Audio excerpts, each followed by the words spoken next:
ಆತ್ಮೀಯರೇ, ನಿನ್ನೆ ರಾತ್ರಿ ನಮ್ಮ ಕಾಂಗ್ರೆಸ್ ಪಕ್ಷದ ಕಾರ್ಯಕರ್ತರಿಗೆ ಒಂದು ಕರಾಳ ರಾತ್ರಿ ಆಯಿತು.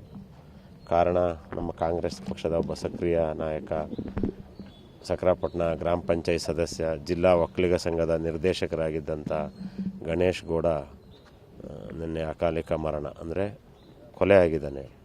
ನಮಗೆಲ್ರಿಗೂ ಭಾಳ ದುಃಖ ಆಗಿದೆ. ಬಹುಶಃ ಇಡೀ ಕಾಂಗ್ರೆಸ್ ಪಕ್ಷದ ನಾಯಕರು, ಕಾರ್ಯಕರ್ತರು ಎಲ್ಲ ನಾವು ಇವತ್ತು ದುಃಖದ ಮಡಲಲ್ಲಿದ್ದೀವಿ.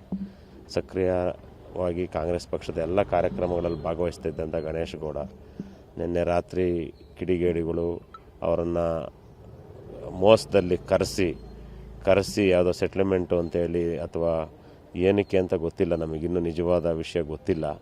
ಒಟ್ಟು ಈಗಿರೋ ಮಾಹಿತಿ ಅವರನ್ನು ಕರೆಸಿ ಅವ್ರನ್ನ ಪ್ಲ್ಯಾನ್ ಮಾಡಿ ಮಾರಕ ಅಸ್ತ್ರಗಳನ್ನು ಉಪಯೋಗಿಸಿ ಅವರನ್ನು ಕೊಲೆ ಮಾಡಿದ್ದಾರೆ. ಕೊಲೆ ಮಾಡಿರೋಂಥ ಕಿಡಿಗೇಡಿಗಳು ಅವರು ಎಷ್ಟೇ ದೊಡ್ಡ ವ್ಯಕ್ತಿಗಳಾಗಲಿ ಅವ್ರನ್ನ ಖಂಡಿತ ಅವರಿಗೆ ಶಿಕ್ಷೆ ಕೊಡಿಸಿ ಇನ್ನು ಮುಂದೆ ಯಾರಿಗೂ ಈ ಥರ ಆಗಬಾರ್ದು, ಅಲ್ಲಿ ಆ ರೀತಿ ಶಿಕ್ಷೆ ಕೊಡಿಸುವಂಥ ಕೆಲಸವನ್ನು ನಮ್ಮ ಜಿಲ್ಲಾಡಳಿತ, ಪೊಲೀಸ್ ಇಲಾಖೆ ಮಾಡಬೇಕು ಅನ್ನೋ ಒತ್ತಾಯವನ್ನು ಈ ಕ್ಷೇತ್ರದ ಶಾಸಕರಾಗಿ, ನಮ್ಮ ಗಾಯತ್ರ MLC ಆಗಿ ನಾವು ಇಡೀ ಕಾರ್ಯಕರ್ತರ ಪರವಾಗಿ ಒತ್ತಾಯ ಮಾಡ್ತಾಯಿದ್ದೀವಿ. ಬಹುಶಃ ಅವರ ಸಾವಿಂದ ಅವ್ರಿಗೆ ಉಂಟಾಗಿರುವ ನೋವನ್ನು ಭರಿಸೋ ಶಕ್ತಿನ ಅವ್ರ ಹೆಂಡತಿ ಮಗಳಿಗೆ ನಮ್ಮ ಕೈಯಲ್ಲಿ ಆಗಲ್ಲ, ಅಷ್ಟು ಅವರ ನೋವಿನಲ್ಲಿದ್ದಾರೆ. ಅವರ ಸಾವು ಕೇವಲ ಅವ್ರಿಗೆ ಮಾತ್ರ ನಷ್ಟ ಅಲ್ಲ, ನಮ್ಮ ಪಕ್ಷಕ್ಕೂ ಒಂದು ನಷ್ಟ ಆಗಿದೆ. ಈಗ ಉಸ್ತುವಾರಿ ಸಚಿವರು 10 ಗಂಟೆಗೆ ಬರ್ತಾಯಿದ್ದಾರೆ, ಅವರು ಸಹ ಇಲ್ಲಿ ಆಸ್ಪತ್ರೆಗೆ ಭೇಟಿ ಕೊಡ್ತಾರೆ.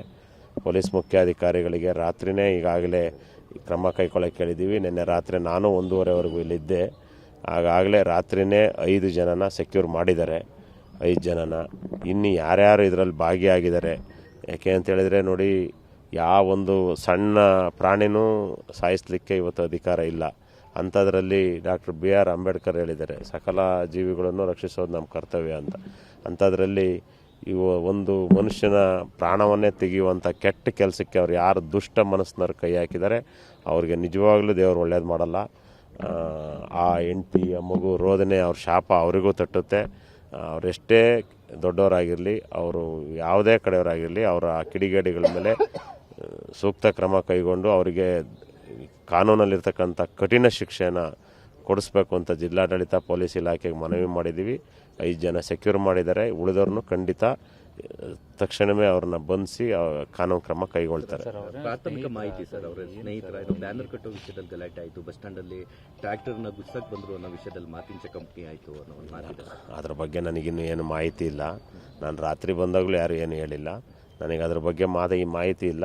ಆಮೇಲೆ ಪೊಲೀಸ್ ಇಲಾಖೆ ಭಾಳ ತಕ್ಷಣಕ್ಕೆ ಕಾರ್ಯಾಚರಣೆ ಮಾಡಿದ್ದಾರೆ. ಅವ್ರ ಕೆಲಸ ಅವ್ರು ಮಾಡಿ ತಕ್ಷಣವೇ 5 ಜನ ರಾತ್ರಿಯೇ ಅವ್ರನ್ನ ಕಸ್ಟಡಿ ತಗೊಂಡಿದ್ದಾರೆ. ಹಾಗಾಗಿ ಇನ್ನೂ ಯಾರ್ಯಾರಿದ್ದಾರೆ ಅದಕ್ಕೆ ಪ್ರೇರಣೆ ಮಾಡಿದವರು ಅವ್ರನ್ನೆಲ್ಲರನ್ನೂ ಹಿಡಿಬೇಕು ಅನ್ನೋದಷ್ಟೇ ನಮ್ಮ ಒತ್ತಾಯ. ನಮಸ್ಕಾರ.